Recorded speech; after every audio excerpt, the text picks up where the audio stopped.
Breaking right now, looking live from the helicopter, courtesy of KNBC, the news helicopter here, after a 6.4 earthquake shakes parts of Southern California.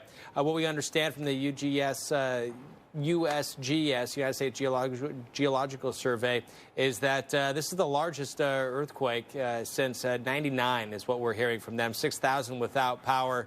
And they're talking about Southern California. This was in the extreme northwest part of San Bernardino County, which is very close to Kern County. And again, looking at the feed coming in from KNBC, it's the Los Angeles affiliate, its helicopter. And here it is, a fairly rural area. Let me rephrase that, an extremely rural area. We're in the desert, somewhat mountainous area. And this is pretty typical in Victorville, the area once you get outside of Los Angeles, between L.A. and Las Vegas. Pretty common scene here. We're not too far away from Death Valley either. Right. So good thing that this was in the location that it was, in the sense that it's not a very populated area, because earthquake of this magnitude is capable of causing significant building damage in a populated area. It's considered a strong quake, and it was felt far and wide. People in Los Angeles, people in San Diego, people in Las Vegas all reported being able to feel the rolling waves. So joining us now is Alex Soriano. He's a resident of Monrovia, California, which is about 20 miles or so outside of L.A. Alex, thanks so much for joining us today. Now, you felt the quake. Tell us what it was like.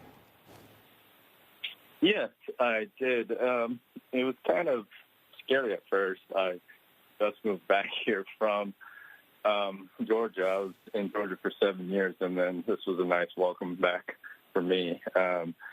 Pretty much, I'm up here in the 5th floor of an apartment complex, and just kind of saw the windows rattling, making noises, and then I looked outside and just saw the entire building swaying back and forth. So, yeah, it was kind of scary. Alex, I'm sorry, what floor did you say you were on? On the 5th floor. Wow. How long did it last, the shaking last?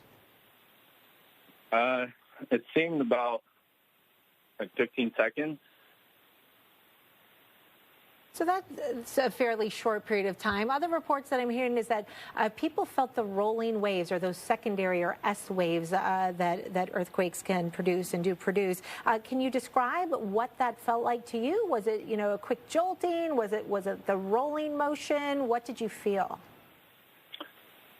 Yeah, as far as aftershocks or anything, I didn't feel any of that. But during the actual earthquake, the 15 seconds that I experienced, it was more of a rumbling.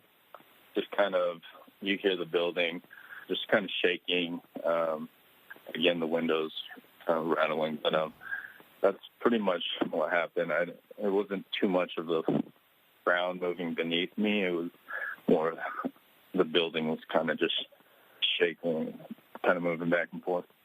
Alex, did you know what it was right away?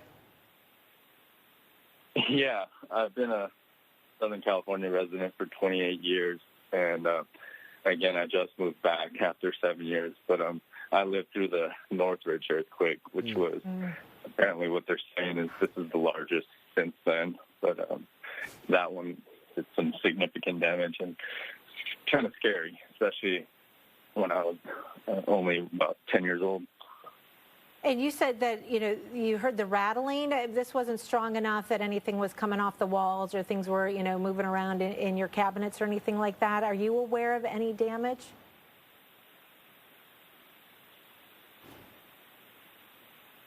Alex, you still with us? Yes, I'm sorry. As far as damage, we don't have any here at our place. We're just fine. It was just more of a shaking. Still scary, but as far as damages, our neighbors seem to be fine. We're okay over here. All right. Thanks so much, Alex Soriano. We're glad that you're okay and everybody there is okay. He's reporting to us from Monrovia, California, a longtime resident there, feeling that earthquake. And of course, we are waiting still to get the very latest information in from Southern California. This is still a breaking or developing situation right now. And if we do get word from the USGS, if they do make a public statement, we will do our best to bring that to you live and hear what they have to say about this. Earthquakes are not a cut and dry thing. There's a lot of variables associated with this. The type of fault line, if it is a fault that it's on, how deep it is. There's a lot of different things, a lot more than just the number can tell us. Yeah, it was a fairly deep earthquake, I believe, 12 kilometers. There have been a number of aftershocks. That's expected to continue in the days and maybe even weeks ahead.